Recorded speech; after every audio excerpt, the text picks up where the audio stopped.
Hey, this is C&D channel. I'm Chris. This is MMA for you. I'm going to be doing my post-fight analysis for UFC Fight Night 67.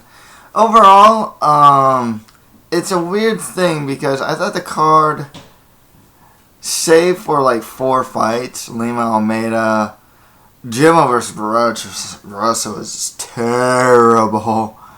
Tonaldo versus Park was alright. But yeah, save for, 3 fights.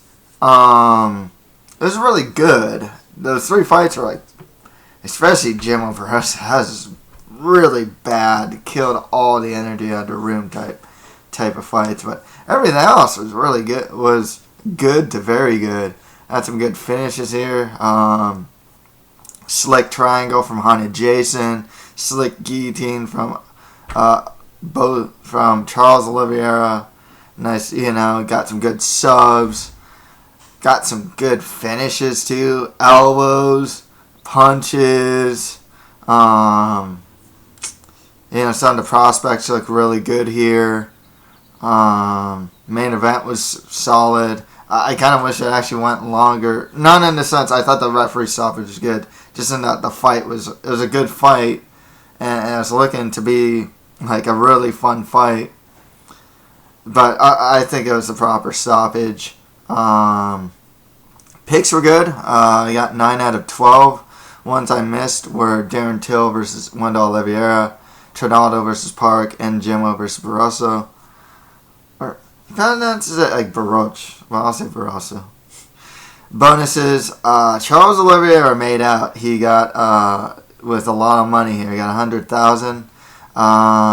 He got Performance of the Night and Fight of the Night against Nick Lentz. And Haunted Jason got a Performance of the Night award as well. Let's get started. Carlos Condit defeated Thiago Alves by a doctor stoppage after the second round. This was a good fight, I thought Thiago Alves looked good until that elbow. Really, he was blocking a lot of Condit's strikes. Condit was having a hard time hitting him clean. He was, Condit was also whipping air a couple times. That was a really nifty elbow, though. And then the funnel elbow and his barrages against Alves were definitely something that gives credence to the nickname Natural Born Killer, Alves, coincidentally, his nickname of Pitbull, he was always in the fight. He was always there, despite getting beat up. So, his nickname was actually fitting, even though there's a million Pitbulls. But, yeah, I actually had the first round to Alves. I thought he was just landing the cleaner strikes, blocking and or dodging Carlos's strikes in the first. Obviously, in the second round, everything changed. Like I said, nifty elbow. I think he set that up with a punch, too. I think he started with was it straight or hook, and then he came in with the elbow, and he, knocked Alves down, broke his nose, followed it up with more elbows, took him down with authority at time, took him down with, authority, more ground and pound, unrelenting with all the damage he was giving Alves. Great win for Condit. He looked really good here, looked really good against a tough opponent. I'd like to see Condit fight the winner of Tim Means versus Matt Brown. They keep trying to do Matt Brown versus Carlos Condit, and that never happens. If not that, he can fight. If you wanna, this is kind of far off matchmaking. I don't think it progresses Condit very well. But Neil Magny, Carlos Condit, I actually think wouldn't be too bad. I don't think Magny deserves to fight Condit. I think just in a stylistic sense, I think that'd be interesting. In the sense how much they tend to, they're both tall, lanky fighters. Both like to throw pretty high volume. I think there's something that'd be kind of interesting about that fight. Magny doesn't deserve it though. else is up there? Because the problem with Condit is he's fought everyone. I can say Stun Gun, who's coming off a win, but he just, he's already beaten Stun Gun. He's already fought Woodley. He's already fought Hendricks. I could say Condit Lombard. I just don't know when Lombard's coming back. I don't really like that fight stylistically, to be honest with you. But it's Carlos Condit. He can make any fight fun. So, scratch that. That'd be a cool fight. Because Carlos Condit can make a fun fight out of it. Any fighter. Grinder and or another striker. With Thiago Alves, it's tough to say because he got a really good win against Jordan Meehan. And I think that's going to keep him pretty high up the card,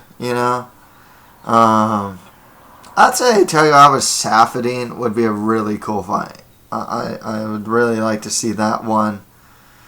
If you want to give him someone to come off a loss, you can go with like a Berkman, the loser of Matt Brown versus Tim Means. That'd be a cool one, actually. The loser of Stephen Thompson versus Jake Allenberger wouldn't be too bad either. So, there's still a lot of fun fights for Thiago Alves. Next fight after. You know what, dude? I forgot to mention. With Condit, I would like to see in the near future, not as his next fight, just in the near future, Carlos Condit, Robbie Lawler. Just from a stylistic standpoint, I think that'd be a great fight. A rematch against Roy McDonald would be cool too. Like I said, I'm not calling for Condit to get the next title shot, but one more good win. I'd like to see Condit get that title shot against either of those two guys. I think those would be both really fun fights. I thought McDonald versus Condit 1 was a pretty solid fight. So, the second one could also be pretty good. Next fight, I thought Charles Oliveira defeated Nick Lentz by guillotine in the third round. Here's the thing with Lentz. That guy dies in third rounds. I mean, seriously, that guy is just like, I don't know if there's something with his cardio or something. But it's funny because, like, in the first round, Oliveira drops him with the body shot, fall, ground and pound, knee to the body, ground and pound. You'd think Lentz, cardio-wise, would be kind of done. Hit in the body, that kills cardio. Second round, he comes back, takes him down, keeps him down, gets some good ground and pound. Good, good round for Lentz. And you'd think, okay, momentum's like shifting for Lentz now. Nope. Third round, Oliveira just comes in, knee, I think they throw a couple strikes, knee to guillotine, done. And it was like, okay, I've seen it before with Nick Lentz. The guy just, his first 2 rounds are good. You can see it against, Hakan Diaz, not really Chad Mendes, because Chad Mendes was, sick for that fight. But you see a lot of, Nick Lentz fights. His third rounds are terrible, a good amount of times. Fun fight. There was a point where they were kind of just, it was kind of like a hit me bro type of thing, because it was just kind of like, I don't know if they're tired, but it was just kind of like Lentz would hit him clean, and he just kind of stood there and took it, almost like hit me with your best shot type of deal. And even the way Lentz was taking out knees, I mean, he was just not fighting it at times. It just seemed like hit me with your best shot, at times. There's something about these two that just bring out the best in these guys. I don't know what it is. Nick Lentz is not really known as a guy. He has a couple grinding fights. He is not a guy that's known to have real barn burner type of fights. There's a couple here and there. His fight against Evan Dunham was fun, but otherwise, he has a lot of grinding fights. But there's something about Charles Oliveira and his style. I think it's just because, I think for one thing, their styles complement each other where they have to both work, because Lentz isn't just going to hold Oliveira down. He did manage to keep him down in the second round, but he was throwing some pretty solid ground and pound in the process of keeping him off his back. because you can't just hold him down. Oliveira is such a good scrambler. He's also he's always active off his back. You can't be in his guard, so Lentz has to always be aware, hey, I can't be in this guy's guard. I have to stay in half guard, side mount, ride position, whatever, you know? And then Oliveira, he's just pretty much an all-action fighter standing in on the ground. So it just brings out the... And then these guys don't really seem to like each other. And it kind of shows, too, when they fight. You know, it just brings out the best in these guys. Real fun fight. Good one for Oliveira. There's still defensive liabilities with Oliveira, but, I mean, what can you say? Great win streak right now. He beat Jimmy Stevens before this. Now he beat Nick Lentz, who I believe is a little higher up the ladder than Stevens. I want to say that he is. So, yeah. You know, next fight for Oliveira, Holloway. I'm not even going to say anyone else. Oliveira versus Holloway should be the next fight that's made. Stylistically, they're made for each other. As improved as Holloway is, Oliveira is always a threat in the ground in transition. Heck, this is a guy that he hits a knee, gets a guillotine. I mean, seriously, his guillotine just comes out of nowhere, almost. Standing, Holloway should have a strong advantage over Oliveira, but, like, hey, you never know if Oliveira's going to go for a more grappling-based style fighting, and he might pull off a sub. So and even standing, Oliveira might just oblige Holloway in striking. So, hey, make the fight. They're both tall and lanky featherweights as well. So make that fight. You know, I think that's a appropriate next fight for both. Unless you want to go with, like, Holloway-Mendez in the sense that, like, oh, Oliveira lost to Swanson and Holloway beat Swanson, therefore Oliveira shouldn't fight Holloway, but, you know, I think it's appropriate matchmaking, in my opinion. With Lentz, I think a good, solid next fight for him would be the loser of Bermudez versus Stevens. There are other fights for him, but I think that's probably, like, his next, like, the next best fight for him. If not, Ricardo Lamas versus Nick Lentz actually wouldn't be too bad. Lamas coming off the loss to Chad Mendes. Lentz coming off this loss. That wouldn't be too bad either. So, there's still good fights for both these guys for sure. Next fight after that, Alex Oliveira defeated KJ Nunes by rear naked choke in the first round. Great win for Oliveira in the sense that I thought he'd win striking, but he actually used superior grappling against KJ Nunes. This guy fights a lot too. He took the fight against Gilbert Burns on short notice. He took this fight against KJ Nunes on short notice at a higher weight class, at 170. This guy is an all-action fighter. He is kind of already proving. I know that Cerrone should be the only cowboy in the UFC, but hey, if this guy keeps fighting the way he does, keeps taking fights on short notice, you know, fights anyone, anytime, anywhere, hey, you know, maybe he deserves the cowboy moniker as well. With that said, I think Oliveira's actually a good prospect, you know. Big. If he fights at 155, he's pretty big for a 155er. His wrestling, both offensively and defensively, are pretty strong. He's not the most technical guy. I mean, he just grabbed a body lock and just, like, uses all his power to, like, lift KJ Nunes and slam him. And KJ Nunes has shown to have some pretty good takedown defense. So it's and he's a guy that's relatively hard to hold down. So that's why I was also relatively impressed that he got the submission win. You know, Nunes actually, here's the thing. He's looked, his boxing game has served him well so far. I mean, honestly, even in defeat, you know. I kind of thought that Oliveira would just kind of outbox and outstrike Nunes, honestly. But I kind of actually thought that Nunes was arguably getting the better of the stand-up. There were a couple times he hit Oliveira clean. Good, I guess, fight IQ on Oliveira to go more grappling. It worked. He got the finish over a solid opponent. With Oliveira, probably like to see him more at 155 and just fight more mid-level opposition. He's a good, solid prospect.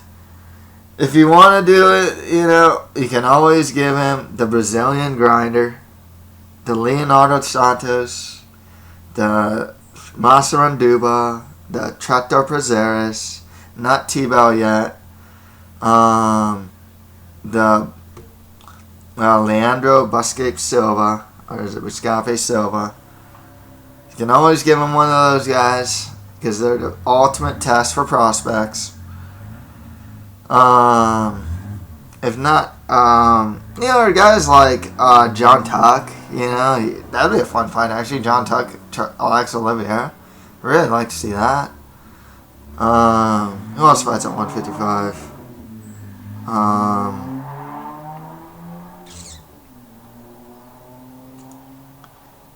Jeez, I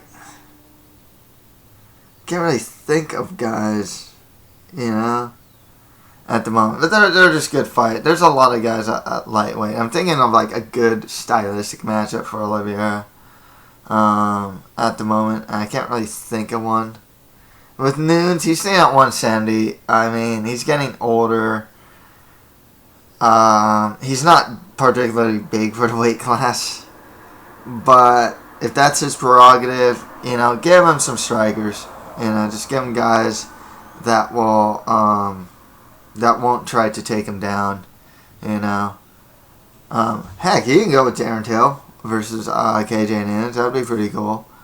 Among other guys that can fight Nunes, I would just kind of stand and strike with him. But yeah, watch out for Alex Oliveira. He showed a lot in that Gilbert Burns fight. I see there's definitely potential in there. He's got a pretty good game. I don't know if it's top 10 yet, but definitely top 11 to 15 potential. I would say more at lightweight, even though he's a big lightweight. May be able to actually do relatively well. Welterweights are just getting bigger and bigger, so I'd say he should probably stick to lightweight. But watch out for Oliveira. He's a solid prospect. Next fight after that, French-Marc Barroso defeated Ryan Jimmo by unanimous decision. Miserable fight. This is also a fight that I think Ryan Jimmo is probably just going to get cut from. Honest truth. Ryan Jimmo has been very vocal about the Reebok deal. He has stated that he makes more in sponsorships, a lot more, like tens of thousands more in sponsorships outside the UFC when he is fighting in MFC.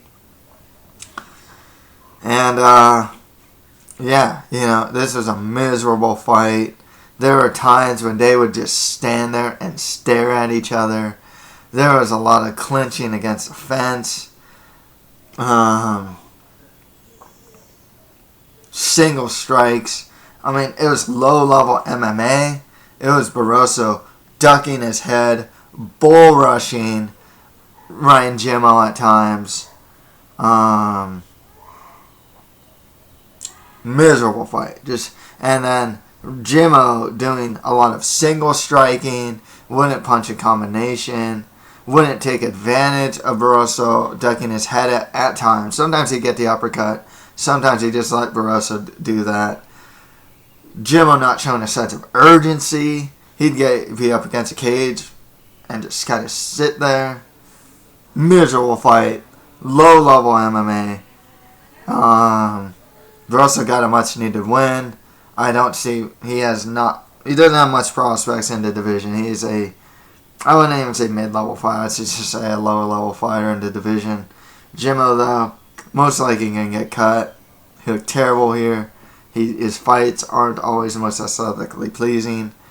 And he's already talked very badly about the UFC and the Reebok deal. It also sounds like he makes more money outside the UFC anyways on sponsorships fighting in MFC.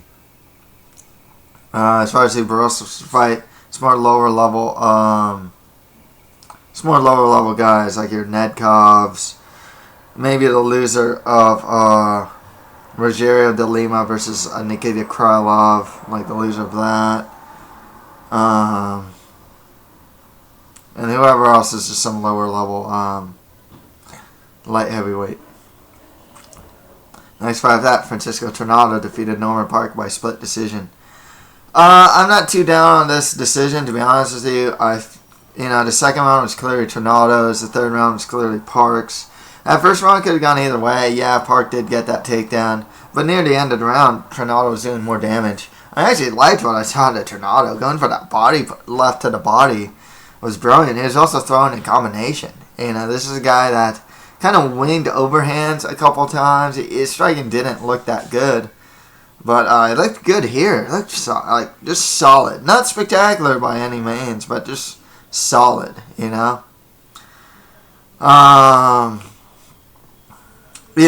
cardio is always an issue for Trinaldo. Showed in the third round.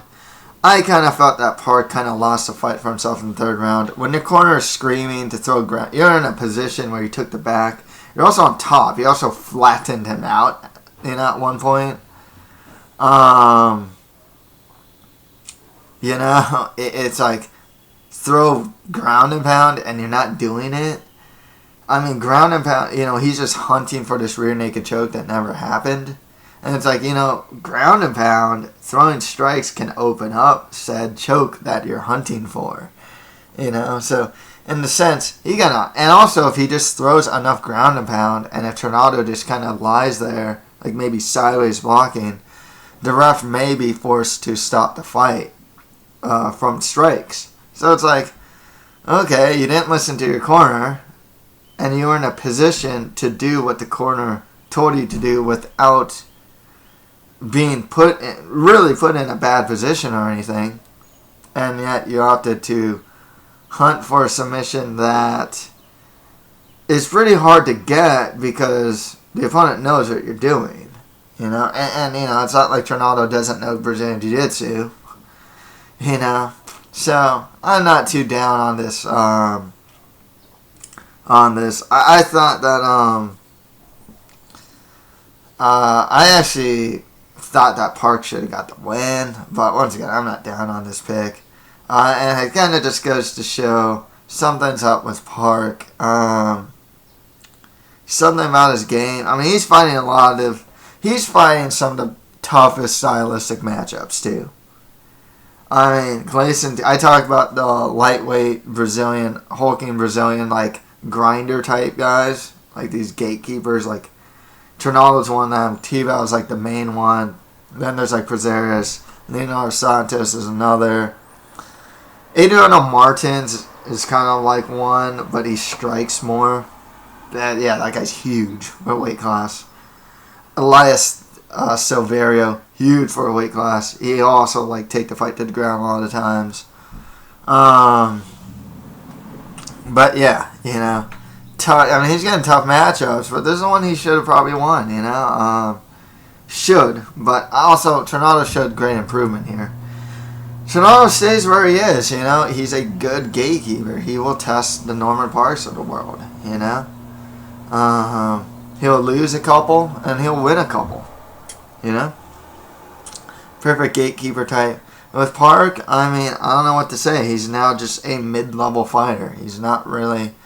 I think his wins and losses kind of show that, yeah, he's good enough to fight in the UFC and get wins in the UFC, but at the most, he's.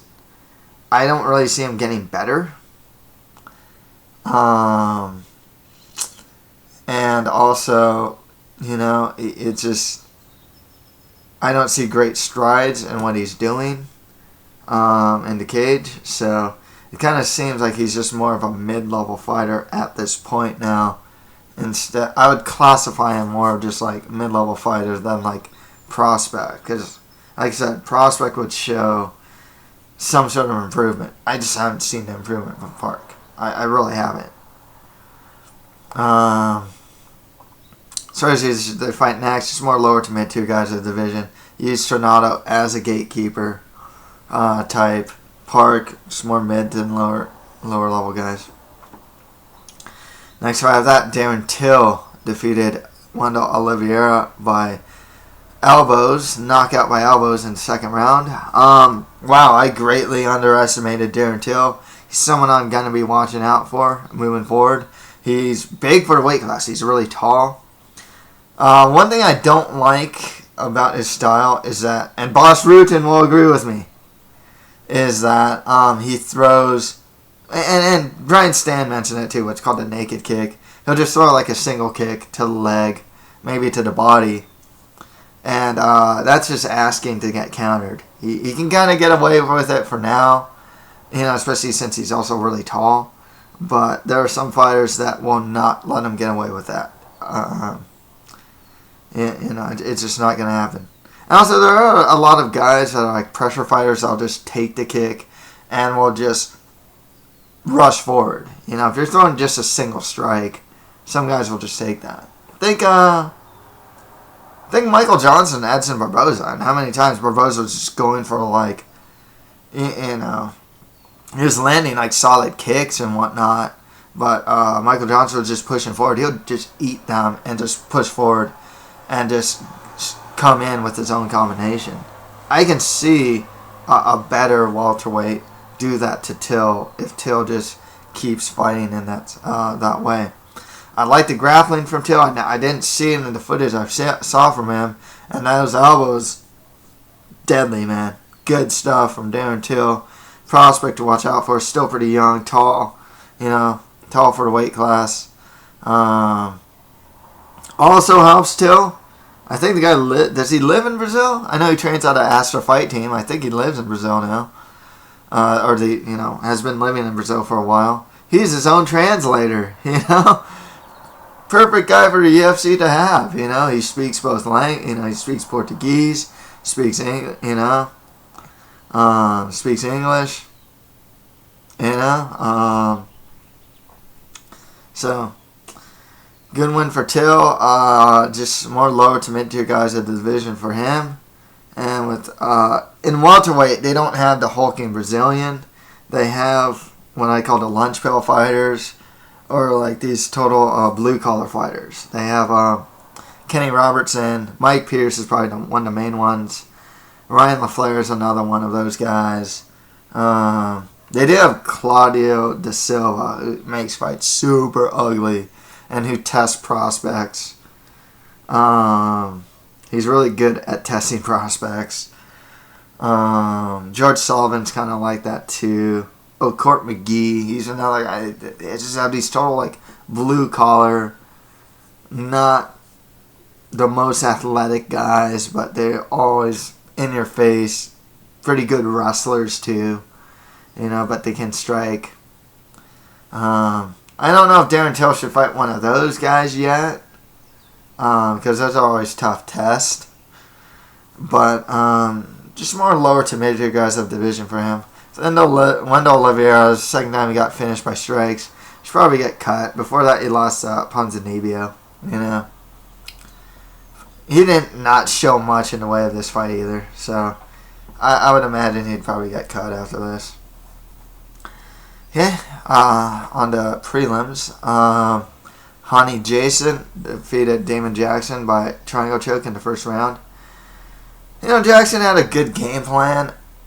The way he was posturing up too, and the way he reacted to losing to the triangle, I can imagine that Damon Jackson practiced triangle defense in his camp. I mean, just the way he was postured up like that, elbows in and whatnot, and the way he lost, and he was fighting it too. I can imagine that, like I said, not going to repeat myself. Jackson looked pretty good early. He was getting the takedowns on Jason, but Jason's a legit, he's a Brazilian Jiu-Jitsu black belt. I've seen him hit the triangle before on Wilkinson. He has a good triangle. He has a good game off his back in general. And yeah, he can take Jason down, but some of these guys, you don't want to mess with on the ground, and Jason's just one of those guys. He can be controlled, I suppose. Most fighters can be, but he just couldn't do it to Honey Jason, really. And really, that was Honey Jason's most significant offense in the fight too, up until that point, and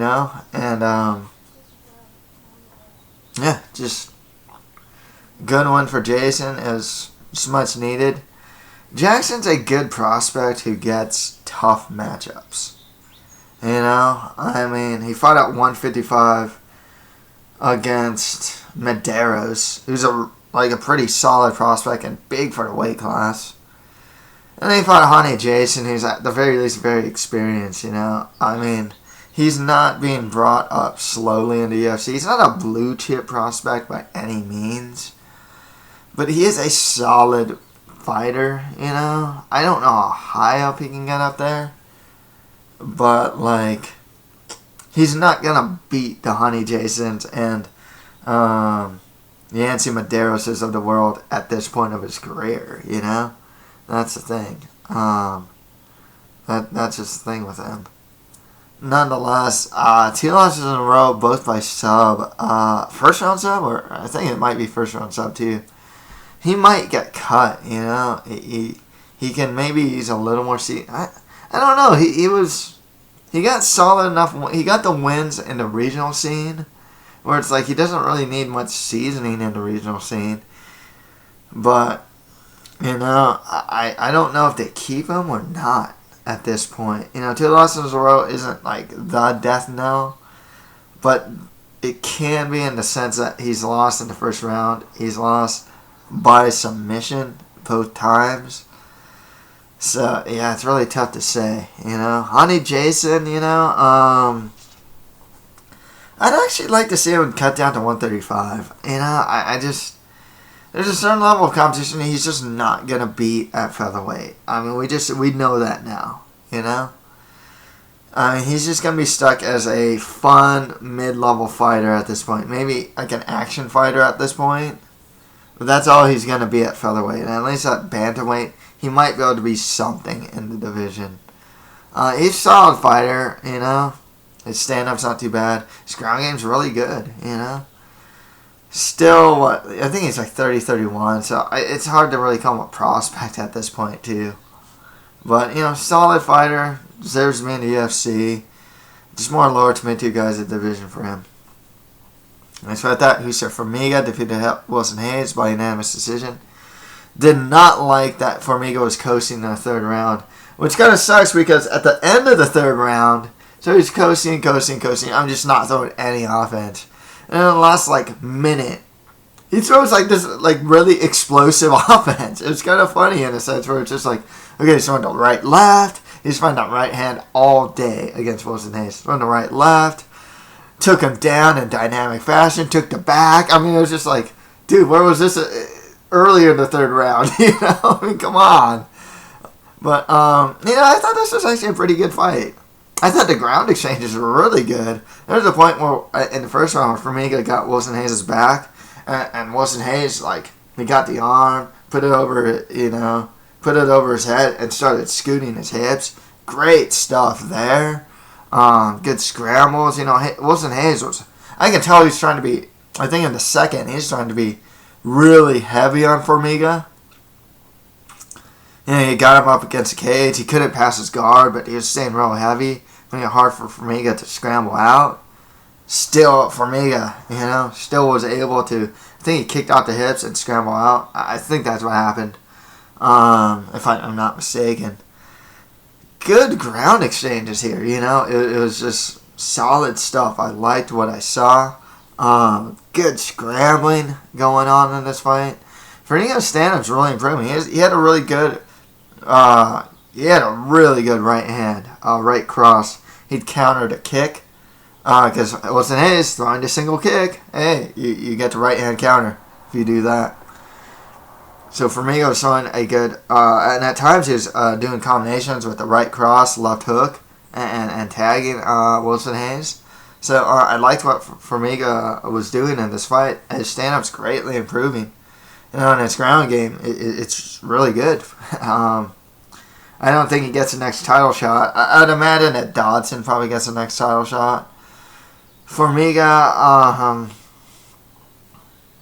he should probably stay ready just in case Dodson or something, maybe Dodson gets injured or something. Formiga might want to stay ready, If not, here's the problem. Formiga's actually a fresh title challenger. I would not give him to, Benavidez, because I think Benavidez would beat Formiga. At this point, I'd give him a stay busy fight. To be honest with you, I just give him a stay busy fight at this point. Can't really think of the top guys that he can fight. I mean, yeah, maybe he can fight Dustin Ortiz or something like that. But yeah, like I said, I'd avoid Benavidez. I don't know when Bagaitunov comes back, but maybe Formiga Bagaitunov would be good. I just don't know when he comes back. And even then, that's a pretty tricky fight for Formiga. The division just doesn't have a lot of contenders, so it's you kind of have to, and I don't think Formiga beats Johnson. It's just he's a fresh contender for him. I'd just give him a stay busy fight at this point, I don't know who's hovering around 11 to 15, but maybe someone more like that. I'm thinking about it more in matchmaking terms, not hey, not just pure sporting terms, That's how my mentality about who Formiga should get next goes. Wilson Hayes, it's more mid-level flyweights. He's solid for sure. But yeah, next fight after that, Nicholas Dalby defeated Eliza Zaleski by split decision. Kind of what I feared about Dalby showed itself here, but he still managed to get the win. And what I liked about Dalby showed itself here too. He's a solid fighter. He's well-rounded enough. He just does not have pop in his strikes. And a guy like Zaleski, who was just who does, was able to tag Dalby a good amount of times. I think Stan was on point when Zaleski was going, striking first. He was able to get Dalby, but Dalby, he has some pretty, he utilizes kicks. He'd make some takedowns in there as well. People are high on Dalby. He is a good fighter. He's a solid fighter, but I didn't get the sense of a top 10 skill set here. And once again, him not having a lot of pop in strikes doesn't help his cause. I feel that there are better wrestlers, better strikers than Dalby. That's also why I don't really see him as a top 10 guy, but more an 11 to 15 guy. But that's not a bad thing to be. Solid fighter nonetheless. Don't get me wrong. Solid fighter. Just, I just know that people are pretty high on him as a prospect. And, good performance here. Don't get me wrong. It wasn't a boring fight or anything like that. Solid performance, solid fight, But I think just in the UFC, I see him being something more of his ceiling seems to be more 11 to 15. I would like to just see him fight more mid-level competition. Whoever, too, whatever stylistic matchup. With Zaleski, solid fighter, he kind of got sloppy at times. He would wing a couple of his strikes. He has some power, so that's good. His takedown defense, I mean, he was getting taken down, his overall grappling was just alright at best, But, he still put up a good fight against Dalby. Hard-hitting guy. He can be something of a fun action fighter in the division, too. It's more lower to mid-tier guys in the division for Zaleski. Next fight, I thought Mirsad Bektic defeated Lucas Martins by TKO in the second round. Okay, this guy's a blue-chip prospect. I mean, this is a guy, there were certain things he was doing. He'd go in, throw some strikes, and step out, and do it real fast, too. And then his wrestling and ground and pound is just like, dude, this guy's a freaking monster.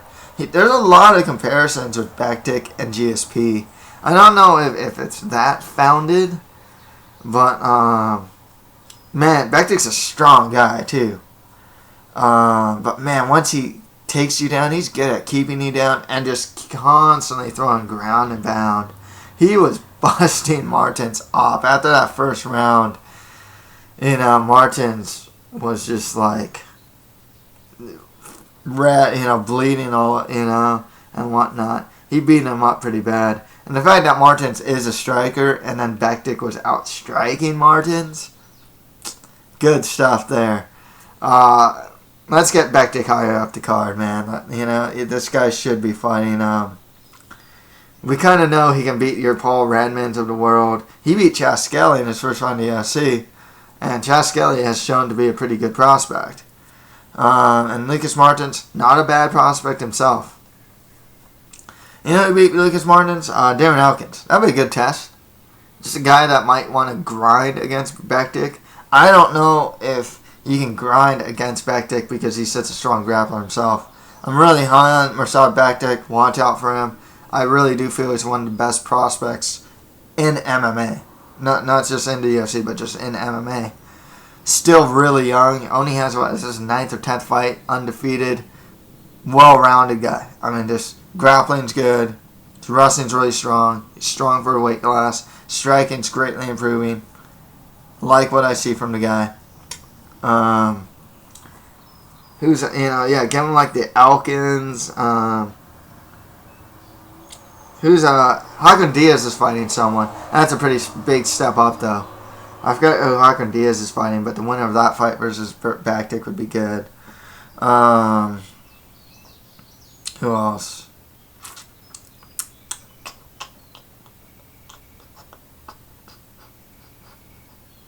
Dang, I'm trying to think of who's like that solid mid-level possible gatekeeper type.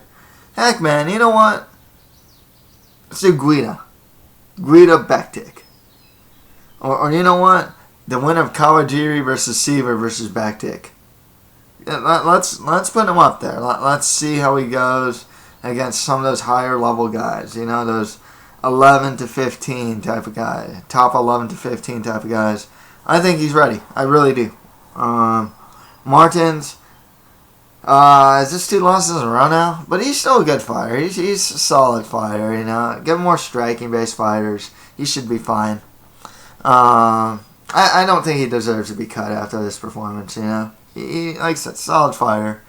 He can be a good action fighter for the UFC as well. So, just give him more stand-up opponents if you can. If they can.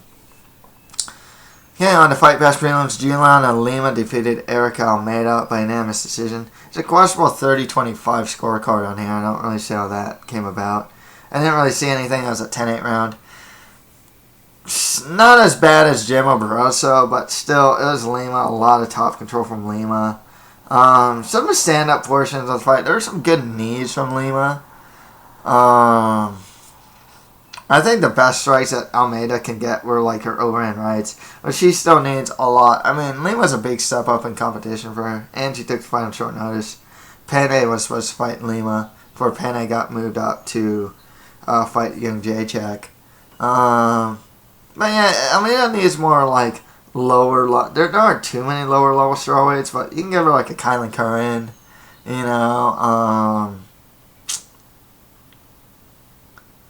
I don't know if they'll keep Lisa Ellis, but maybe they'll you go with like Lisa Ellis versus like Almeida. Who else is there?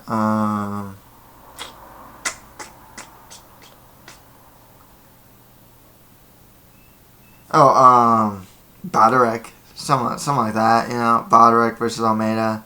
Should be fighting more women's strawweights of that level.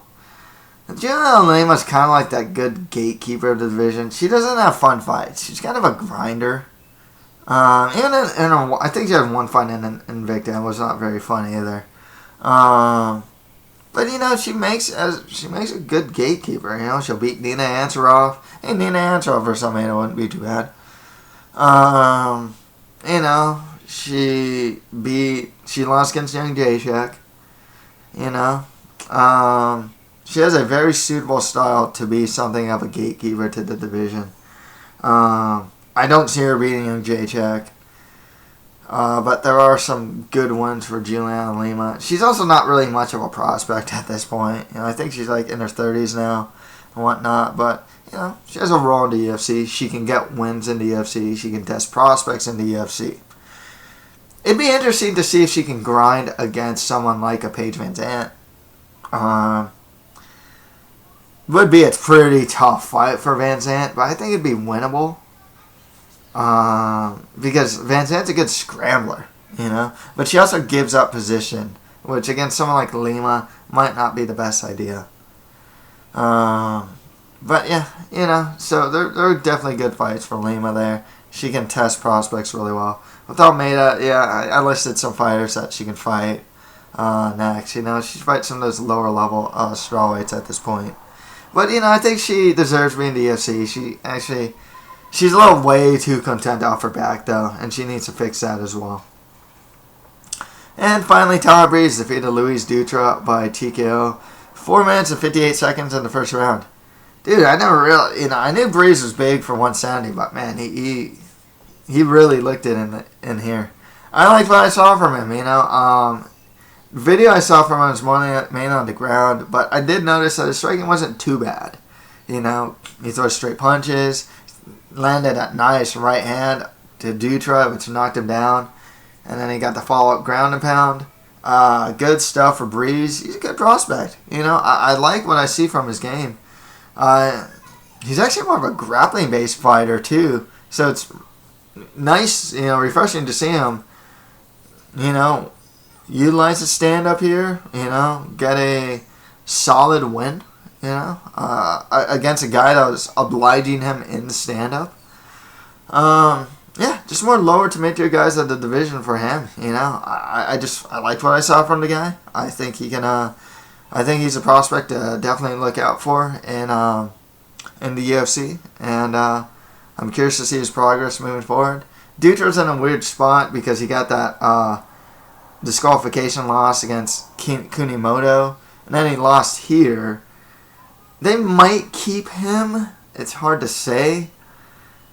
At this point, he is just like a gatekeeper. You know, he's a guy that could test some young prospects because there's really not much to him, though. You know, he's good enough everywhere. You know, he's a good enough striker, good enough grappler.